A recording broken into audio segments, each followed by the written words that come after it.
What policies do you support that will address the three most important issues to people living in San Bernardino, which are education, jobs, and crime public safety? Well, I believe in education. I think that we should possibly turn American Sports University into American Law University. I think that we should start the reform in our high school education, because our high schools and our junior high schools, they're failing tremendously. I don't know if it's you put the teachers on a grade system. I don't know if it's you take away their tenure. I don't really know what can be done with them, but I know that they do not actively engage their students. It's based on curriculum, maybe. But I'm for charter schools. If we took all the public schools out of San Bernardino and turned San Bernardino into a charter city and a charter school city, I wouldn't have any problem with that, because my kids, they go to charter school. I've had my oldest son go through high school, and it was a nightmare.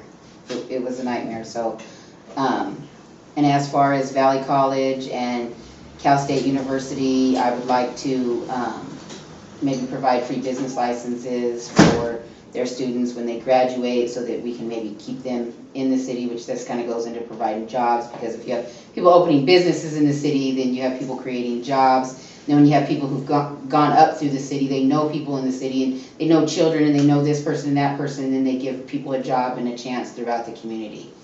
And as far as crime, I think that we should have a more authoritative presence on the streets, not the cops just not doing their job, but the cops actually sticking together, taking the problem areas of the city and patrolling them before things happen, so that things do not actually have to happen. Therefore, I think criminals, if they just felt like they were constantly just being watched, their eyes were just constantly being on them, they would think twice before they did what they did. Okay. So you're suggesting get more? No, not more. No. Use the ones we have efficiently. Like, if we have 11 officers, okay, then we have 11 officers, and they patrol these certain blocks, okay, before the crimes happen, because the crimes, they don't really happen all over the city. They happen in certain little pockets of the city.